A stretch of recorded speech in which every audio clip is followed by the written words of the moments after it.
First, right. Okay. First of all, everybody, nice to see you all. As we're going forward with these classes, we will have the opportunity, I will have the opportunity to understand what the best way to present the material to you is. So for example, today I will be sharing the screen more than I've done in the previous classes, because people have expressed the idea that it would be easier to follow if it was all on screen. So I will do that shortly.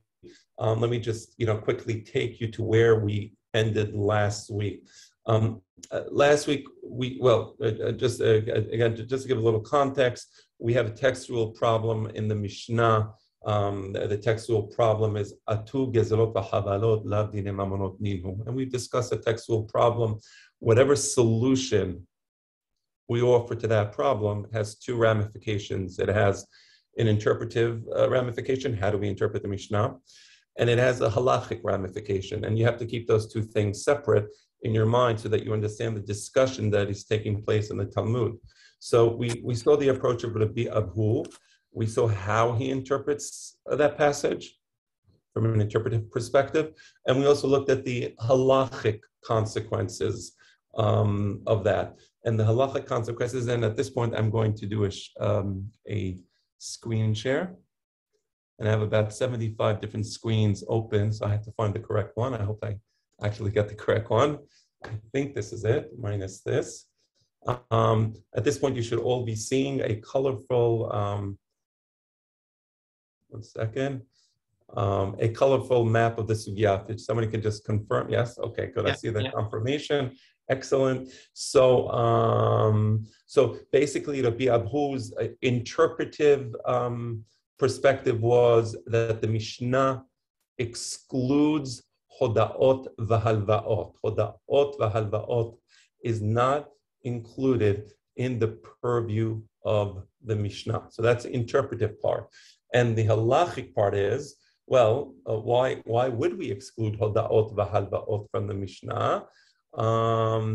And the answer was mumchim, to teach us that with respect to hoda'ot v'halva'ot, we do not require expert judges. This is akin to, you have in many countries arbitration laws, and under arbitration, oftentimes you don't need to have a judge. You can have just, people who are familiar with the business, right? People who have a particular expertise. It's not necessarily a legal expertise, right?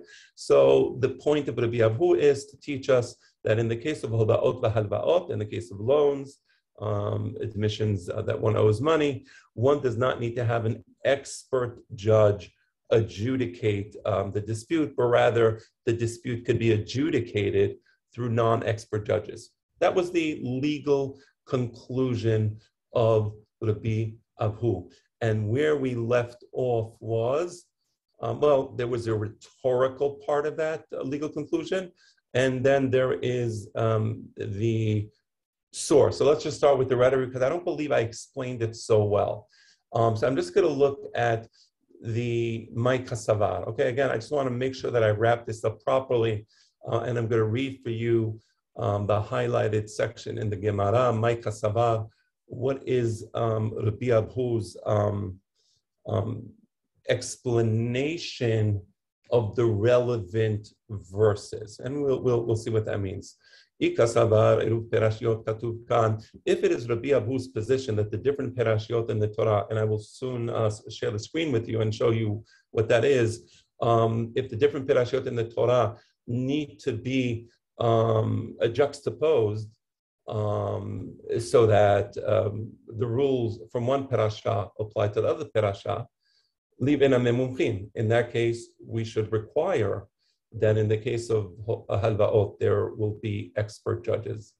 If, on the other hand, Rabbi Abhu's position is that the perashiot in the Torah are separate, then why do you require three judges? So let me just show that to you let me just show it to you in the Pesukim. I don't think it was on the resource sheet, but nevertheless, I will share with the verses with you now. Right now, do you see a different screen? Good, perfect. So that also worked. Okay. So here it is. So you have here the pesukim. You see the different pesukim that deal with the shomer and what happens if the bailment was robbed, for example, right? So you see here in these pesukim, you see the word Elohim 3 times, right? So the first time is V'nikra ba'al habayit el Elohim. That's number 1, right? Okay, and he's going to testify before the judge that he has, in fact, fulfilled his obligations as a bailee. You have certain obligations in Jewish law. He is going to testify before the judge. He's actually going to make a shevuat hashomerim. There's a special shevuah for the bailee where he states, "I have fulfilled my obligations." Okay, and then it says, there's a general statement that says that in all such cases, in any cases where there's a bailment of this nature, the dispute would be resolved, again, the word Elohim. And finally, Asher Yarshi'un Elohim. So that's 3 times. So in the case of this parasha, and you see that this is one parasha, you see the samech here, this is the end of the previous parasha. So here we have this parasha. This is all one parasha. And in this parasha, we have the concept of 3 judges, and we have the concept of expert judges, because the word Elohim, and perhaps I should explain this, V'hitem ke'Elohim yoda'ei tov bara.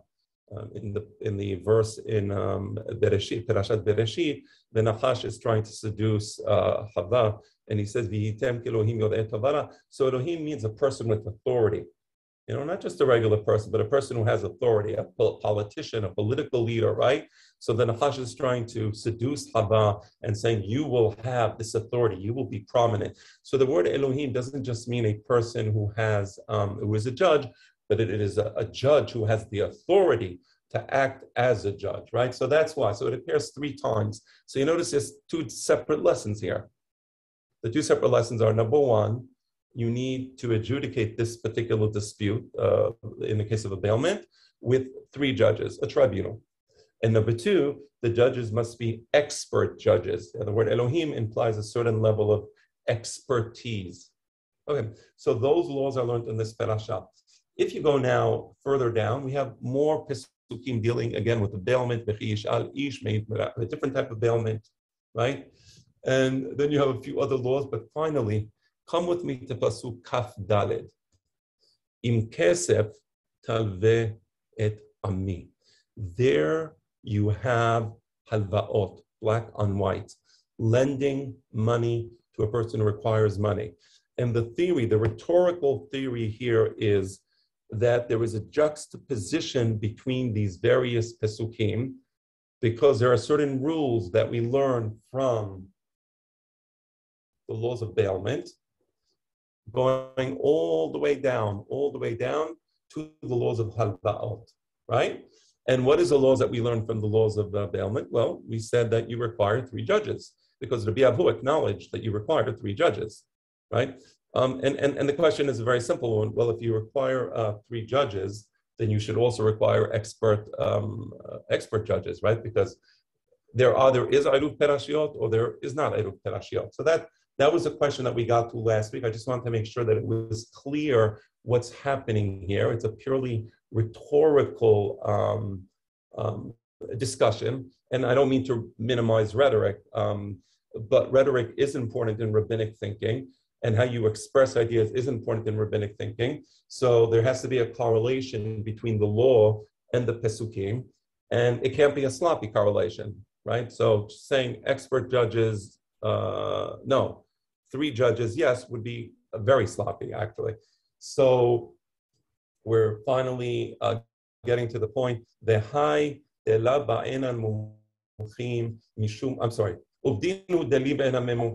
really, according to the verses, from a purely rhetorical point of view, from the perspective of the verses and interpreting the verses, you would require mumchim, right? You would require expert judges. The same way you require 3 judges, you require expert judges.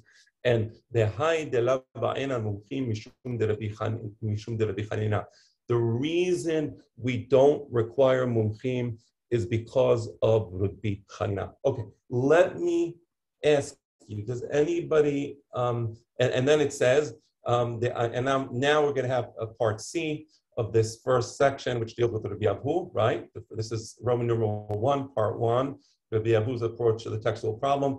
The last, let's say, remaining unknown, we understand how Rabbi Abu interprets the Mishnah. We understand the halachic consequences of that interpretation. We understand the rhetorical connection between the halacha and the pesukim. So all that's done.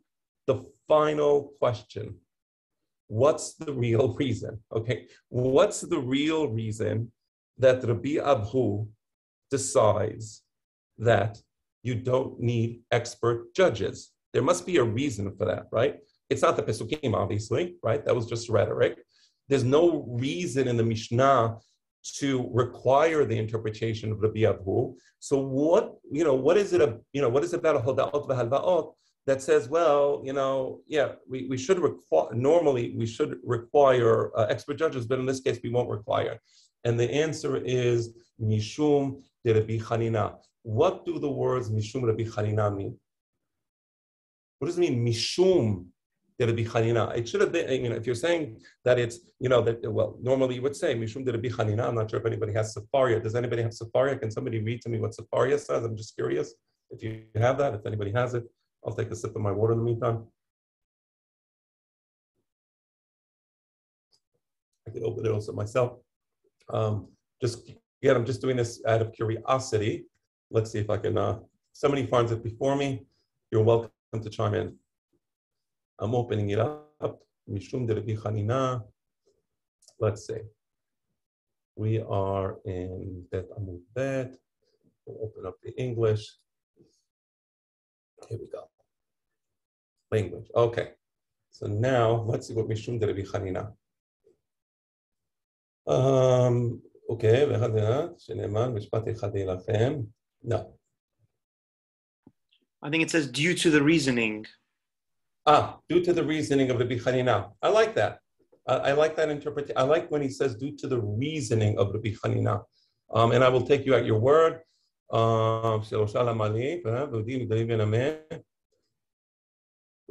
Right, is due to the reasoning of Rabbi Chanina. Okay, as Rabbi Chanina says. All right, now let's actually look at the words of Rabbi Chanina. Okay, so what's Rabbi Chanina going to be talking about? Rabbi Chanina is going to be talking about expert witnesses. Okay, let's read it. Here it is. Okay, so this is part C, right? This is part here where we have part Roman numeral 1. This is the last of 3 parts of Rabbi Abu's interpretation of the Mishnah. What's the reason that we have this concept of mumchim doesn't apply for hoda'ot v'halva'ot? That's where we're at now. And the answer is Rabbi Chanina. So let's read it. The Amar Rabbi Chanina. Devar Torah echad dine mamonot ve'echad dine nefashot b'drisha u'b'chakira.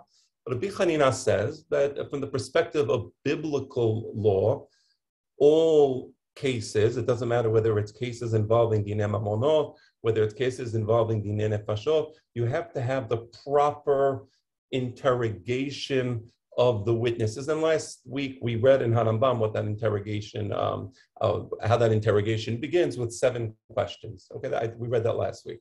So all cases have to have it. Shene'emar mishpat echad yelachem. As the pasuk says, mishpat echad yelachem. So that's a very clear rule of Rabbi Chanina. All right. And what's the reason for that rule? Okay. So subpart 2. The policy consideration behind Rabbi Chanina's allowance of the use of non-expert witnesses. So again, Rabbi Chanina says that from the perspective of biblical law, you need to have expert witnesses. But there is a policy consideration where he says, no, we will not use expert witnesses. I'm going to read to you the Girsa as it appears in the Vilna Shas. You notice I skipped that big bet. That big bet I put there based on the manuscript. I'm skipping it for now. What's the reason that in the case of Dinei Mamonot, you don't need to have interrogation? Because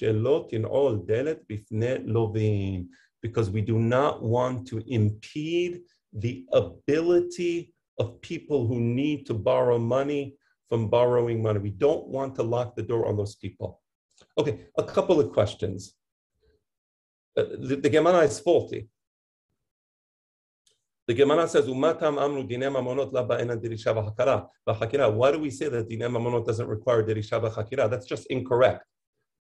It's not correct to say dine mamonot la ba'ena dirisha v'chakira. Dine mamonot ba'ena dirisha v'chakira. For example, in the case of shomerim, in the case of shor nagdahit hapara, in all these cases, you require dirisha v'chakira.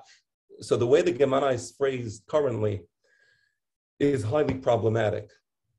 Okay, so let's start with that. So the correct Girsah is Umatam Amru Bedine Mamonot. Bedine Mamonot means there are some cases in Dine Mamonot where you don't need to have Dirisha B'Chakira. Not all cases. You can't make a general statement. It's actually a very specific situation, and the specific situation is Hoda'ot B'Halva'ot. Kedesh Shelo Tin'ol Deret B'Fnei Lovim. Okay. Very good. So now we understand what the Bichanina said. He said, again, biblical law, you require Dirisha v'Chakira, but as a matter of rabbinic policy, they excluded some cases of Dinei Mamonot from the requirement of Dirisha v'Chakira, in this because we don't want to prevent people who need money from borrowing money. Okay, what's the problem with this entire section C? Okay, well, let me ask the question in another way. We just said that the reason we do not require expert witnesses is because of Rabbi Hanina. Does Rabbi Hanina say a word about expert witnesses? I mean, look at it for yourself. I'll give you a moment. Please find me the word mumchim, and I will be happy to, I will be happy to stand corrected. But the word mumchin doesn't appear there, actually. Okay. So what does it mean that, because of Rabbi Hanina, and that's why the case, that's why it's so important. It says, Mishum de Rabbi Hanina. It doesn't say de Amar Rabbi Hanina. Usually in the Gemara, when you want to support yourself, in this case, this Rabbi Hanina is a Tanna. He was a Talmud of, whether he was a colleague of, or a senior Talmud of Rabbeinu HaKadosh.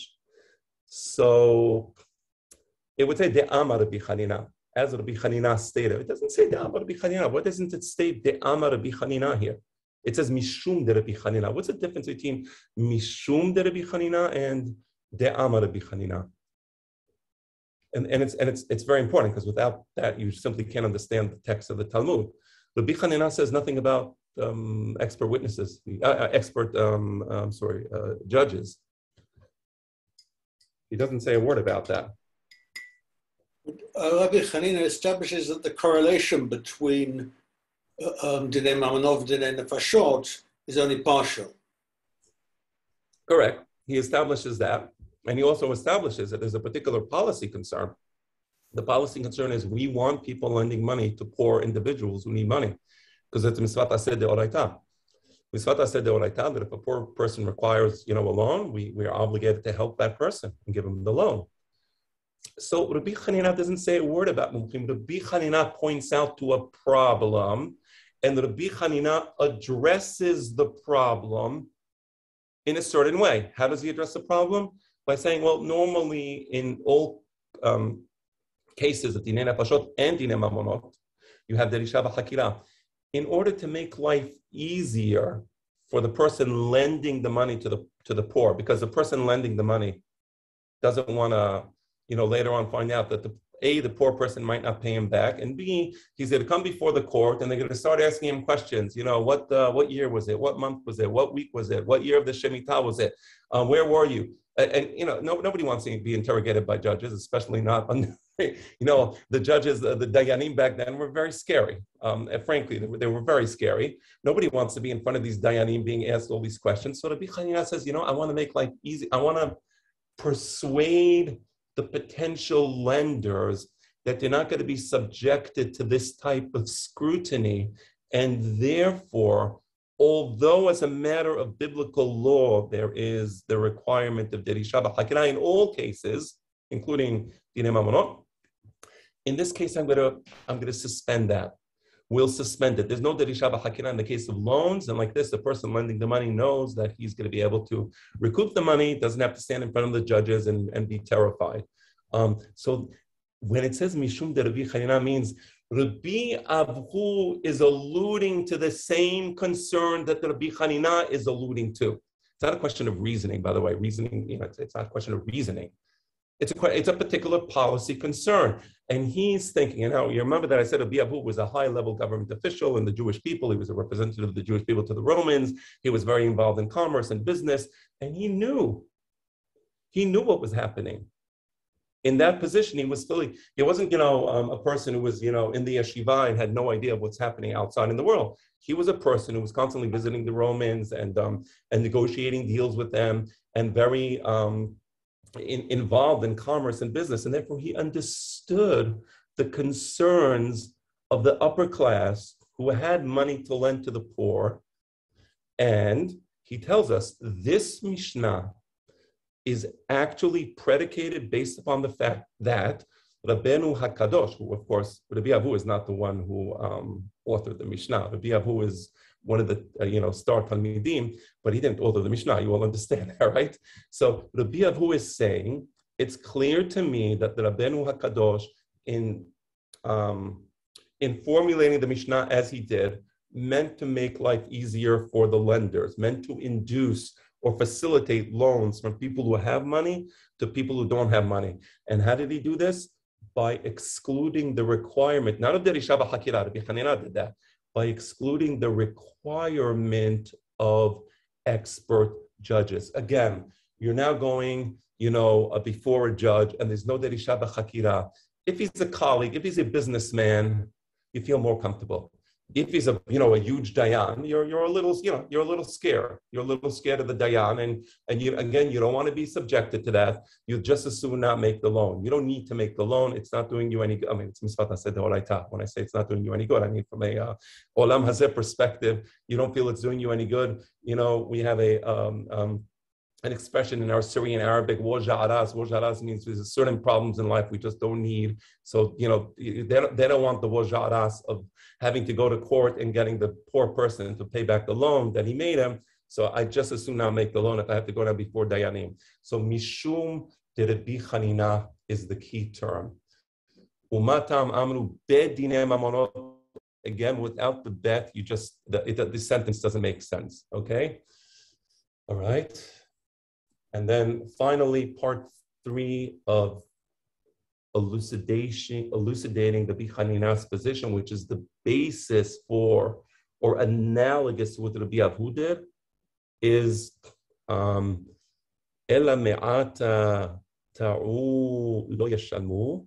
Should we then say, if this is the case, that in fact we use non-expert witnesses in the case of loans, disputes involving loans, perhaps if the judges make a mistake in the ruling, they shouldn't have to pay, right? And the answer, because they're non-expert judges. Let me just read to you the resource. I'm going to open up now the resource sheet. Give me a moment, please. I remember opening it. Here it is. Let's see. Resource sheet. Source sheet. Okay. So you should now all be able to see the source sheet. And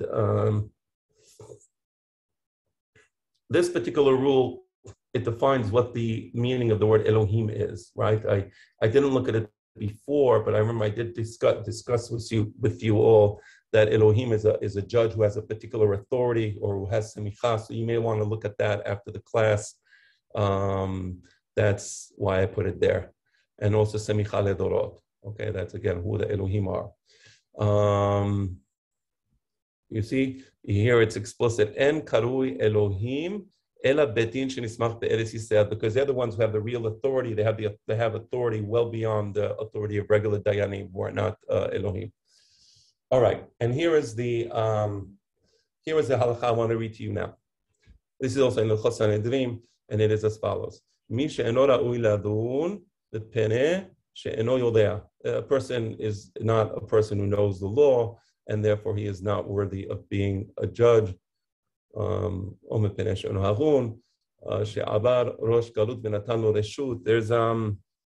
a Yerushalmi in Bikurim where they discuss people who were appointed as judges, even though they were not worthy of being appointed as judges. So the Yerushalmi says there, so because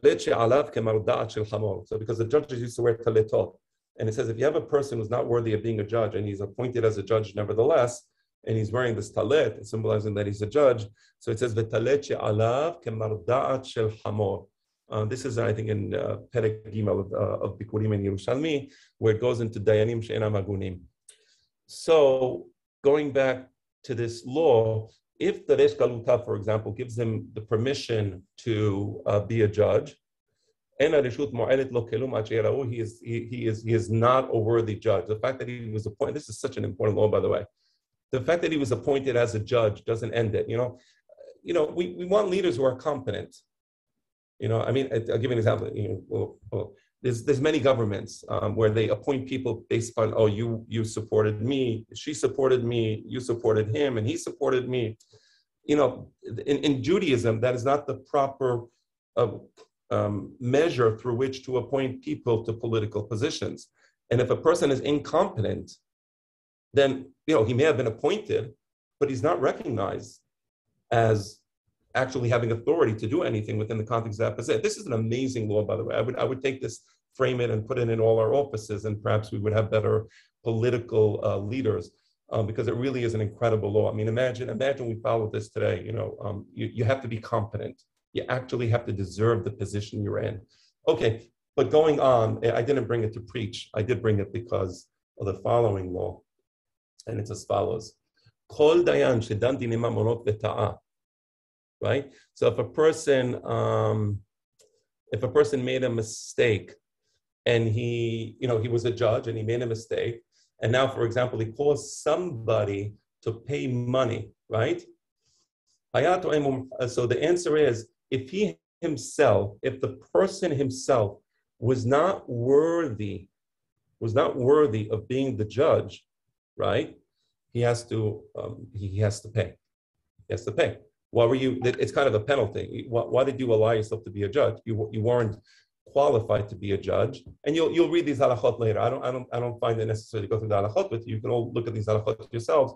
But the point being that the Gemara is asking a very intelligent question. Well, if you're telling me that these non-qualified people will now be judges in the case of halva'ot, disputes involving loans, why should we penalize them?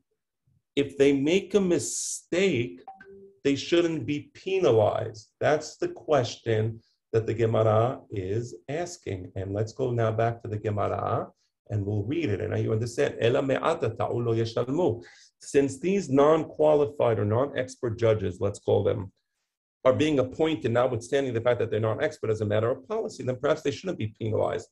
And the answer is no, because that would run counter to the very policy that allowed us to appoint them. Because if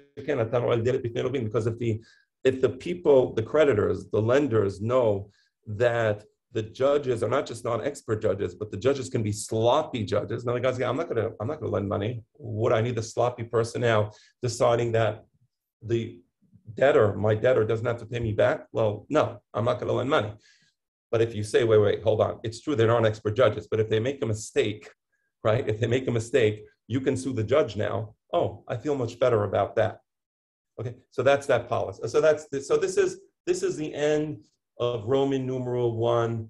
This is the end of the Bi'abhu. We see a very clear explanation of the Mishnah. We see a very clear halachic derivative from that explanation. We see a very clear policy. The policy is the policy of Rabbi Hanina. We want to make sure that lenders lend money to poor people. Rabbi Abhu was following up on that policy. It makes sense because Rabbi Hanina was a senior Talmid of Rabbeinu HaKadosh. And of course, if Rabbi Hanina is expressing this, we can understand how Rabbeinu HaKadosh, in formulating the Mishnah, was concerned with the same issue that Rabbi Hanina was concerned with. So that's the end. We just did an entire class in Caesarea. The first part of the sugya, that's the class that took place in Caesarea, and everybody was happy. They all understand the sugya, they all understand the Mishnah, and they go on to the next subject. But as you know, the Talmud is a collection of classes from different yeshivot, and now we're going to look at a different approach.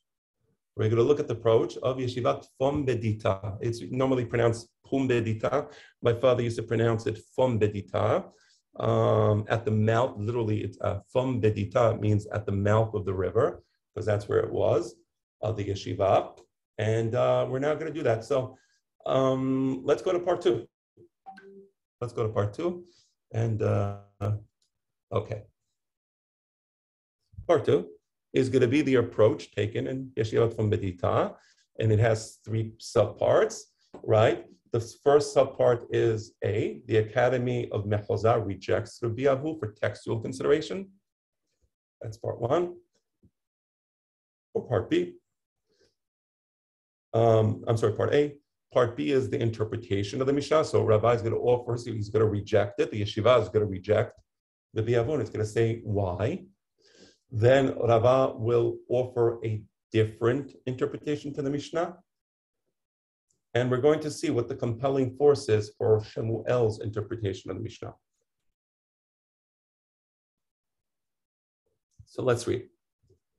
First, I'm going to read to you the Vilna Shas, which is this cross outline. I will point out what the difficulties are in understanding the Vilna Shas. And then I will read to you what the ketv-עת said, because I say the ketv-עת, I believe that the Girsah and the ketv-עת is a superior Girsah. So first, let's read again the Vilna Shas. Yachi tartek katane dine mamonot bishlosha bishlosha hedyetot gezolot v'chavalot bishlosha mumchim. That's what the Vilna Shas says. And let me just one second, make sure I didn't forget anything. So just I apologize. Okay. Right. All right, here we go. So again, if we are going to accept the explanation or the interpretation of Rabbi Ahu, then the Mishnah actually has 2 separate clauses. Dine mamonot bishlosha hedyotot, gezelot v'chavalot bishlosha mumchim. It should read Dine mamonot bishlosha hedyotot, right? Dine mamonot, of course, referring to Avda'at v'Alva'ot, because according to the Biavu, it's Hoda'ot v'Alva'ot is shelosha hedyotot. Gezelot v'chavalot bishlosha mumchim, and gezelot v'chavalot is with 3 mumchim. Ve'od shelosha shelosha lamali. And furthermore, why do I need to repeat the word 3? So again, it says dine mamonot bishlosha. That's 1 time. Gezelot v'chavalot bishlosha. That's 2 times. I'm not sure. You know, I don't want to be unfair to the Girsah of the Vilna Shas, but frankly, I'm having a hard time trying to explain it properly. And it's not because I'm prejudiced or I'm trying to, support the ketv-עת. I'm just going to read it again with you. And if anybody thinks they can explain it better than I can, please do. I don't mean that as a challenge or as, I sincerely am trying to understand this Girsah. So if we are to accept the interpretation of the Biavu, the Mishnah actually has 2 separate things. Dine mamonot bishlosha hedyotot, gezelot v'chavalot bishlosha mumchim. Dine mamonot should be adjudicated in shlosha hedyotot. So when it says dine mamonot bishlosha, it means bishlosha hedyotot, right? Gezelot v'chavalot bishlosha means bishlosha mumchim. So I think what it means to say is that it should have added the words hedyotot or mumchim.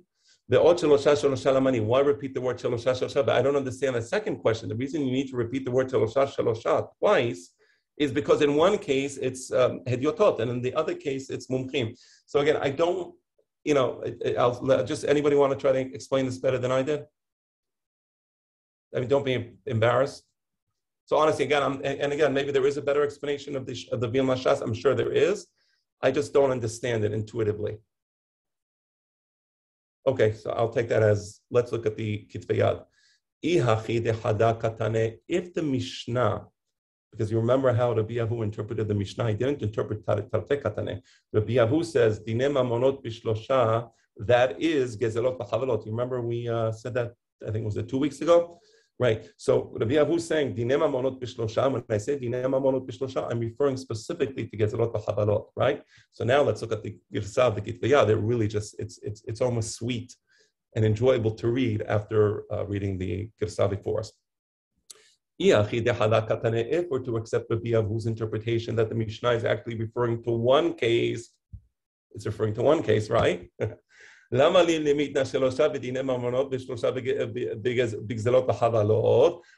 I have to say Dine Mamonot Bishlosha, case 1, Gezelot Havalot Bishlosha, case 2? It should have said Dine Mamonot Gezelot Havalot Bishlosha. Then I can say Gezelot Havalot is explaining Dine Mamonot. Dine Mamonot, that is Gezelot Havalot. But the minute you say Dine Mamonot Bishlosha, Gezelot Havalot Bishlosha, that suggests that it's two separate cases. So it's really difficult to explain the Mishnah according to the explanation of Rabbi Yahu. It really is, meaning Rabbi Yahu's explanation from an textual perspective. The issue here is purely textual. It's not a question of halacha. Remember I told you at the beginning of this class to keep those two issues separate? Put the halachic issue on the side for now. The first issue, the problem with mehuzah is if you're going to interpret the Mishnah, the interpretation of the Mishnah has to be a reasonable interpretation that one can read the Mishnah and actually understand the words. So, I'm going to now just check for a moment. All right, so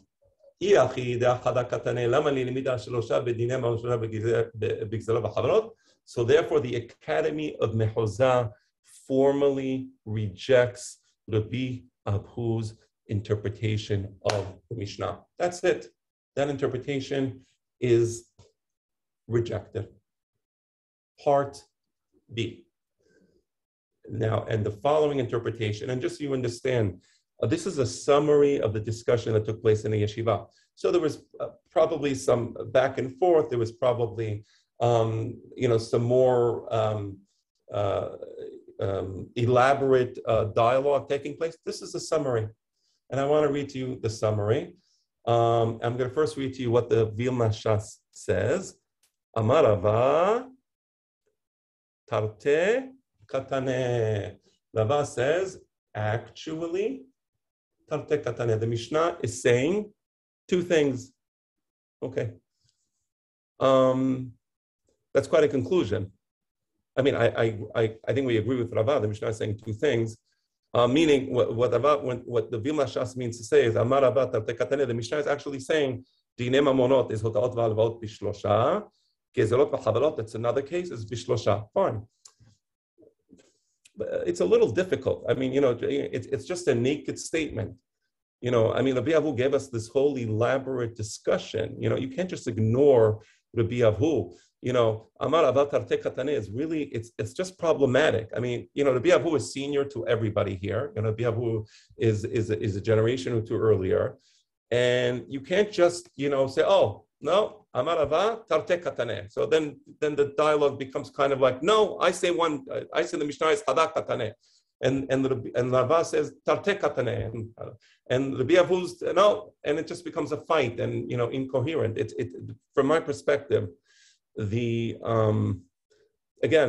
Girsat for me is a problematic Girsat because it doesn't, just to state a naked position doesn't persuade anyone. Now let's read to you the Girsat according to the Geonim because it really makes a lot of sense. Amar Rava hachi ka'amar Shemuel. Okay, there we go. Hachi ka'amar Shemuel. Shemuel was a very junior Talmud of Rabbeinu HaKadosh. He was the founder of Yeshivat Nehar De'ah. He was senior to Rava. I think he was also senior to Rabbi Yahu. He was. And Hachi Ka'amar Shemuel Tarte Katane. Okay, that's something we can understand. Shemuel, who was a Talmid of Rabbeinu HaKadosh, he interpreted the Mishnah differently. He interpreted the Mishnah Tarte. Namely, Dinei Mamonot refers to case 1, and it says Dinei Mamonot Bishlosha. Case 2, Gezelot V'Chavalot Bishlosha. Right?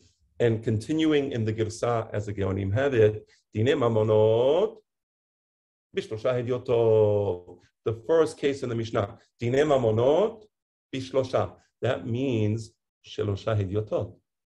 3 non-expert judges. Umayninhu, and what is included in the purview of that term, Dinei Mamonot? The case of loans and admissions. Second clause in the Mishnah, the second clause in the Mishnah is dealing with Gezelot v'Chavalot, and there you need 3 expert judges. Uman ninhu, and what do we mean by experts? Because until now, nobody bothered to tell us what an expert judge is.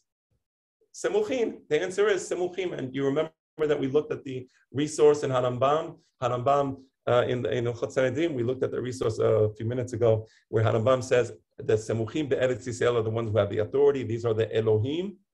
Okay, this is it. So we know that the Girsa Harambam somehow corresponds with what we have before us, of course, with the Geonim.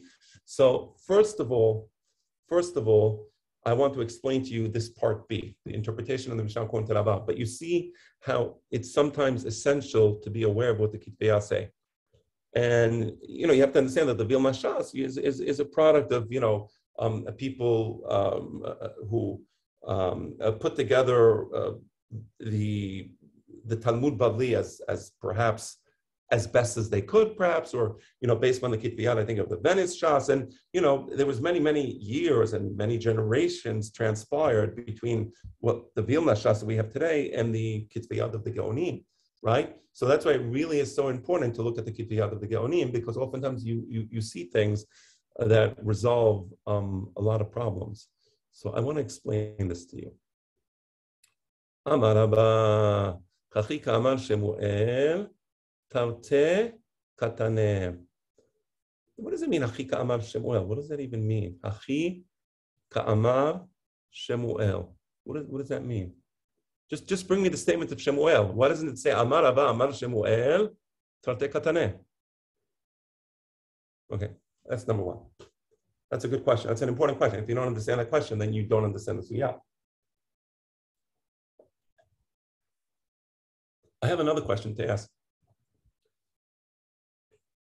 If Shemuel says Tarte Katane, how can it be that a Biavhu, is saying Chadak Katane? The Mishnah is actually bringing one case, meaning Dinei Mamonot Bishlosha, Gezelot v'Chavalot Bishlosha, Gezelot v'Chavalot is what's meant by Dinei Mamonot. How can you say that? It's a little problematic. I mean, Rabbi was a Talmid of Rabbi Yochanan, I get it, but it was a little after Shemuel, so they should have been aware of this interpretation of the Mishnah. Perhaps they weren't, but it is a little problematic, you must admit. Especially given the fact that Shemuel was a Rosh Yeshiva Nehal and he was a Talmid, a junior Talmid of Rabbeinu HaKadosh. He was there when they edited the Mishnah. So it's very important. Again, when you study the Gemara, you need to be aware of the technical terminology. If it would have said Amar Shemuel, Tarte Katane, and whatever the statement is, that really would be a big problem for the Biavhu, and the Biavhu would be almost, I don't want to say shameful, but it would be whoops. It would be a whoops moment. It doesn't say Amar Shemuel or Amar Rabba Amar Shemuel. It says Hachi Ka'amar. Hachi Ka'amar, my father, Alav Shalom, taught me.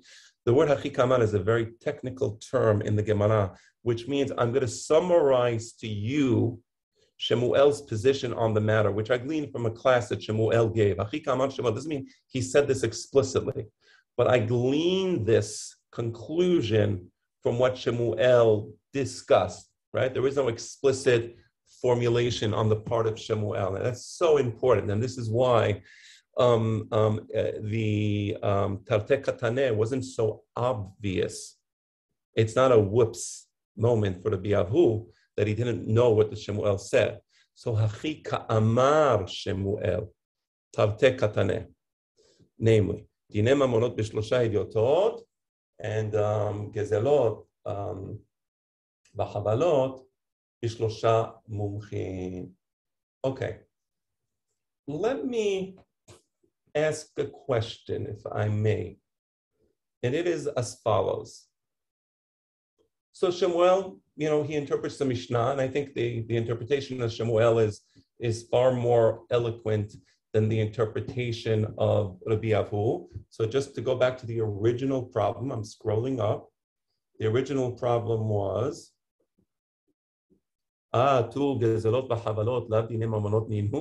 doesn't the term, the second clause in the Mishnah, include Dine Mamonot? Or rather, isn't it included within Dine Mamonot? And the answer of Shemuel is very simple. No, it's two separate cases. Dine Mamonot, which is Hodaot v'Alvaot, bishlosha hedyotot. Gezalot v'chavalot, bishlosha mumchim. So that's the answer. So that's how Rabbi Avu interprets the Mishnah. So I have a question. Excuse me, I misspoke. That's how Shemuel interprets the Mishnah. My apologies. That's how Shemuel interprets the Mishnah. And the Rava's great contribution to us is that the Rava brings to us the Hachika Amar of Shemuel. Okay? So let me ask a question. If this indeed is the interpretation of the Mishnah, what isn't the Mishnah? Again, I'm just going to pretend like I'm Rabbeinu HaKadosh, and the Mishnah, and I'm thinking, how do I formulate the Mishnah? So let me see. So, Dine Mamonot Bishlosha, I would say, Dine Mamonot Bishlosha Hediotot, Gezelot V'Chavalot Bishlosha Mumchim. Wouldn't that make sense to say, to throw in those two words? Right? I mean, if that's the interpretation of the Mishnah, just say so. Dine Mamonot Bishlosha Hediotot, Gezelot V'Chavalot Bishlosha Mumchim. That's how Shemuel is, he's telling us this is what it means. And I agree with him, but, just again, why wouldn't Rabbeinu HaKadosh just say so? So if you don't mind, let's open up Golden Doves, page 91 to 92. And I will open it on the screen for all of you as well. I believe it's in the source sheet somewhere. Yeah. This page 91. Yeah. So I'm just going to read to you again.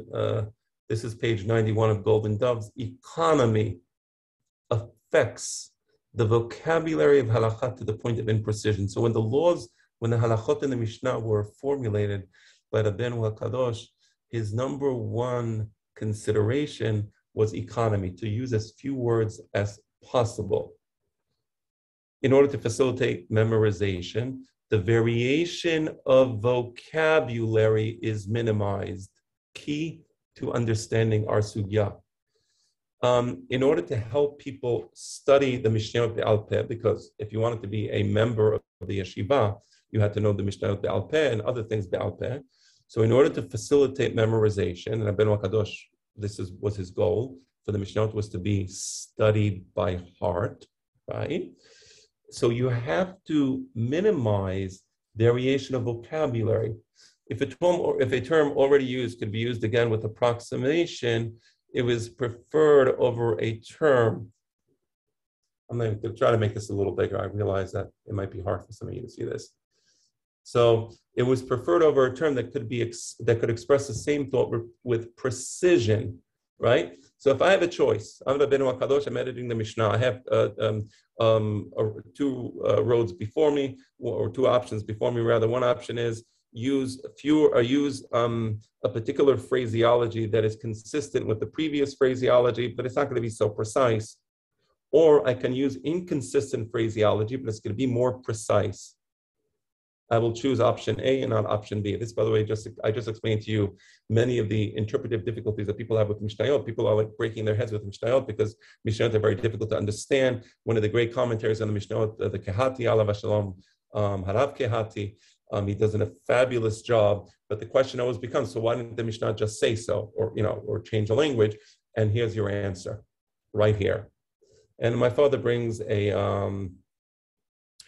great example where the Mishnah in Masekhet Pesachim actually seems to say something that's imprecise. That's I don't want to say incorrect, but it almost seems to be incorrect, but it just does so because of the idea of using consistent phraseology. I think this is great for us because it allows us now to understand. Dine mamonot bishlosha, gezalot v'chavalot bishlosha, nezek v'chasi nezek, right? Bishlosha, until we got to the next Mishnah, esim shlosha. That's it. That's the answer, right? The answer is you don't say dine mamonot bishlosha idiotot, gezalot v'chavalot bishlosha mumchim. That's inconsistent phraseology, and that would run afoul of what Rabbeinu HaKadosh wanted to do, which is to formulate the entire Torah Shebe'al Peh in a manner that would be easy, relatively easy, to remember. All right, so this is one of the great textual keys. One of the keys to understanding the text of the Mishnah is that, and that's exactly, so Achika Amar Shemuel Dinem Amonot Shosha Idiotot, and we know what Shosha Idiotot is, and these referring to the semuchim. So now we tied up everything, and we are now going to ask Shemuel the same question that we asked Rabbi Ahu. What was the compelling force behind this? And the answer is, again, the same words, Mishum de Rabbi Chanina. Mishum de Rabbi Chanina, you already understand what that means. It means that the same policy consideration that led to Rabbi Chanina to the idea that we would not have the Risha v'Hakira is the policy consideration that Shemuel says that Rabbeinu HaKadosh had when he interpreted the Mishnah. It makes perfect sense. Shemuel and Rabbi Chanina were somehow contemporaneous, right? Shemuel was also a Talmid of Rabbeinu HaKadosh. Rabbi Chanina was a Talmid of Rabbeinu HaKadosh, although Rabbi Chanina, I believe, was more senior than Shemuel. And here we see how the interpretation of the Mishnah, according to Shemuel, is a more elegant interpretation, right? It conforms with Rabbi Chanina perfectly. And what doesn't it do? Let's see if anybody knows what it doesn't do. What does the interpretation of Rabbah not do? It doesn't change the law, right? He agrees with Rabbi Ahu, the halacha. He agrees that in the case of Dinei Mamonot, we use Shelosha Idiotot. It doesn't change the law. It was a pure textual issue, right? And here we see that the Chachamim, they were very concerned with text and the way things, and with phraseology and with linguistics and with diktuv. They didn't just sloppily put things together, right? And even when you interpreted the text of Rabbeinu HaKadosh, you had to understand, and I want to say this, oftentimes we study even the text of the Gemara, and we kind of we instinctively look at the great Steinsaltz, and he was fantastic. I love him. I consider him to be really Kabbalah Rabbah. We look at the great Rashi, and we don't look at the text, and we kind of we're okay with, what's happening, and we don't realize all these, imperfections in the text as we're reading the text because we never engage with the text. That's a mistake. Because the Chachamim with the Gemara are all about engaging with the text. So this whole idea that you kind of read this, you got really quickly, and okay, I kind of understand. Yeah, I think right. I think that, right, these two rabbis disagree with each other, I think. Or do they disagree? Do they agree? Well, it's just not serious. That's not what, I'm not telling you not to do that, whatever. It's okay. It's just not studying Gemara. That's all I'm saying. It's, to study Gemara, you have to engage with text. Right? So here we had a whole discussion in the yeshiva in Mechozah from Bedita. This was when the yeshiva moved to the city of Mechozah, where Rabbi was, and the whole discussion revolves around one thing. We don't like the interpretation. We agree with the conclusion. The halachic conclusion is correct. We don't use expert witnesses in the case of loans, fine, no problem. But don't give me an interpretation of the text that is somehow lacking in any way. I have a much better interpretation of the text, and let's go with that interpretation. Best of all, it comes from Shemuel, who was a junior Talmid of Rabbeinu HaKadosh. So that's that. I think if there's any questions, I think it's 4:20. So I don't think it makes sense to go to the third part. The third part is very interesting, but I don't think it would make sense to go into that. So if anybody has any questions, there's about 2 minutes left. I would be happy to entertain them. And I guess I can unshare this now. All right. There's a few questions on the chat. Okay. I don't know if you want me to read them out or. Can you see them? Okay, let me open the chat. All right, here we go. A couple from Robert. Okay, what is the incentive for lay to become judges if they can be held accountable? I mean, well, first of all, I think the answer is, you know, I don't mean to be to sound cynical, because I don't believe in cynicism. But what is the incentive for incompetent politicians to take roles that they take? I mean, you know, you look at, you know, even our own country, our beloved Medinat Israel, which we love to no end, of course, you know, but, you know, if you look at the resumes of the people, you know, holding the various positions, there's no relationship between what, you know, the Sarah Biut did, the head of the health in Israel, and his, you know, his experience, you know, so what is the incentive for that? And what is, you know, so the incentive is, I think it's always one thing. I think it's ego. Personally, but you know, maybe other people would have a different thing. I mean, it's great. I'm a judge. I'm a dayan. People are standing up for me, and you know, I have a position of authority, and it, you know, I can tell my wife and kids that I'm a dayan, so it just feels really good. Okay, let me go to the next they got one. paid. Well, I mean, yeah, possibly, you know, but they were generally very wealthy. I mean, the reason people were appointed as dayanim was because they're rich. The Resh Galuta would generally want to hire people from his personal club, you know what I'm saying? So they were rich already themselves. So it's more about prestige than about money. Yeah, so presumably they were rich meant they were not bribable. That's why you want them rich, to be. I mean, no, well, okay. I mean, fair enough, you know, but we still want them to be competent. You would agree with that, no? Yes. Right. Right. So I mean, yeah, I mean, 100%, we don't want them to be bribable. Let's just go to the next one. How can Rav Hanina and Rav override? Oh, that's a very good question. You know, perhaps you can ask me next week, only because it's an important question. If you just want to remember next week to maybe start the class with that question, because I do want to address it properly and not al regel. I'll take point of the new understanding that it is not, but rather two separate groups. Why does it say dinema? Oh, nice question. Very good question. I will try to address that next week. Also, if you can ask that, I think that's Ohad. You can ask that, so 2 people. And what about the question of closing doors? What do you mean by that? I'm not sure I understand that question. Ignacio, would you like to elaborate on that question? Okay, so as things stand, I answered one question. I said the other 2 questions I will leave for next week. And let me wish you all a good evening, wherever you may be. Thank you so much. A pleasure. Thank you. Thank you, everybody. Have a good night. We'll see you on Wednesday.